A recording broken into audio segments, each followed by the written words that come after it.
ऑक्सीकरण अपचयन अभिक्रिया ये है। तो ऑक्सीकरण अपचयन से पहले अपन पढ़ेंगे ऑक्सीकरण, या इसको कहते हैं उपचयन। अपचयन अलग होता है, उपचयन अलग होता है। तो ऑक्सीकरण अपचयन अभिक्रिया या ऑक्सीडेशन रिएक्शन। तो किसी रासायनिक अभिक्रिया में किसी पदार्थ से ऑक्सीजन का योग या हाइड्रोजन का ह्रास होने पर वह अभिक्रिया ऑक्सीकरण या उपचयन अभिक्रिया कहलाती है, ऑक्सीडेशन रिएक्शन कहलाती है। ऑक्सीकरण अभिक्रिया में वह पदार्थ जो ऑक्सीजन देता है या हाइड्रोजन को हटाता है ऑक्सीकारक या उपचायक कहलाता है। तो अगर कोई ऑक्सीकरण अभिक्रिया है, वह पदार्थ जो ऑक्सीजन देता है या हाइड्रोजन को हटाता है तो वो ऑक्सीकारक कहलाता है। जैसे मान लो कॉपर से ऑक्सीजन की क्रिया कराएं तो जी क्या करेगा, ऑक्सीजन इसके साथ संयोग कर लेगा तो बनाएगा कॉपर ऑक्साइड, ये बन जाएगा। तो कॉपर ऑक्साइड बन जाता है। तो इसमें इससे संयोग हुआ, यानी कॉपर का क्या हो गया, यहाँ ऑक्सीडेशन हो गया, ऑक्सीकरण हुआ। तो फिर से सुन ले, किसी रासायनिक अभिक्रिया में किसी पदार्थ से ऑक्सीजन का योग या हाइड्रोजन का ह्रास होने पर वह अभिक्रिया ऑक्सीकरण अभिक्रिया कहलाती है।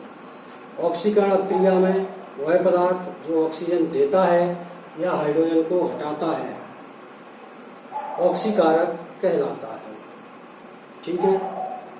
अब दूसरी अपचयन। अपचयन अभिक्रिया,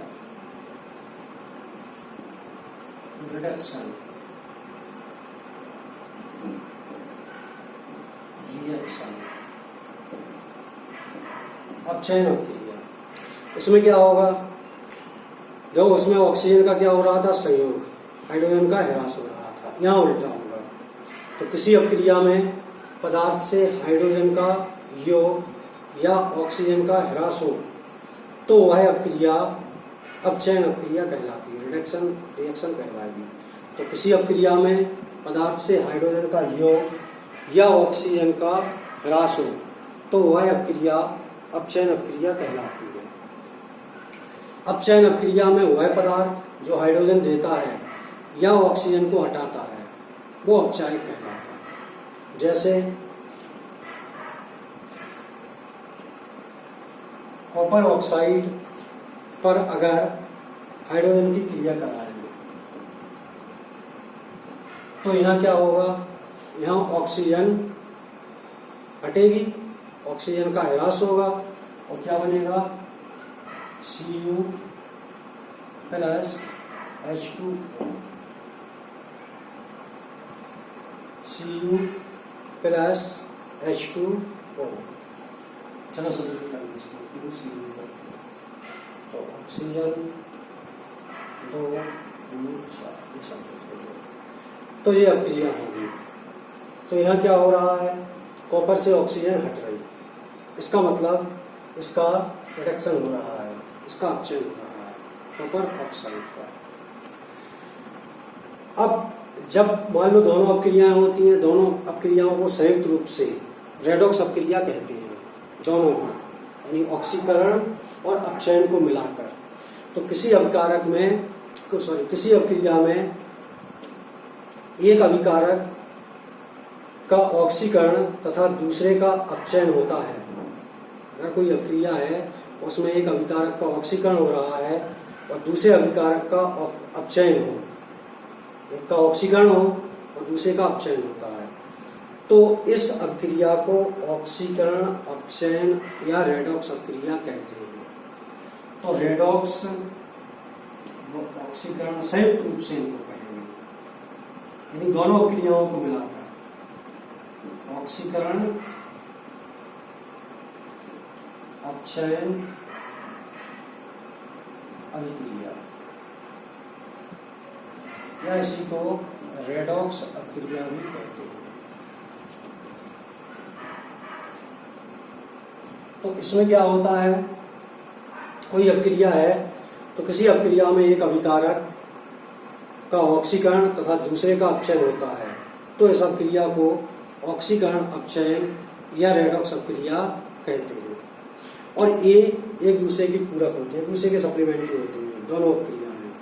जैसे मान लो कोई एग्जाम्पल ले रही, मैग्नीज ऑक्साइड को ही ले लो, प्लस HCl, ये क्या करेगा, Mn इसको हटा देगा यहाँ से, तो बनाएगा Mn, मैग्नीज क्लोराइड।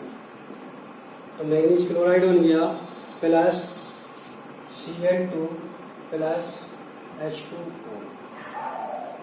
अब इसको संतुलित कर लें, तो क्लोरीन कितनी हो गई, 4, 4HCl, 2 का गुणा कर दो, ऑक्सीजन हाइड्रोजन संतुलित।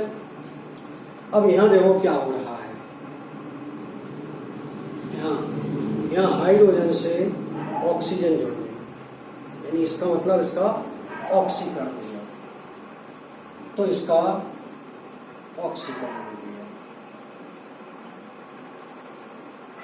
अच्छा, यहाँ देखो MnO2 से ऑक्सीजन हट गई, तो इसका फिर क्या हुआ, अपचयन, तो इसका अपचयन हो गया, इसमें से ऑक्सीजन हट गई। तो ऑक्सीकरण अपचयन या रेडॉक्स अपक्रिया किसी अपक्रिया में एक अभिकारक का ऑक्सीकरण तथा दूसरे अभिकारक का अपचयन होता है, तो इस अपक्रिया को ऑक्सीकरण अपचयन या रेडॉक्स अपक्रिया कहते हैं। एक दूसरे की पूरक होती है। अब इसमें आगे अपन को पढ़ना है, अब कल मैं आपको रेडॉक्स अपक्रियाओं का इलेक्ट्रॉनिक सिद्धांत पढ़ाऊंगा। ठीक, ओके, थैंक्स। अध्ययन करें।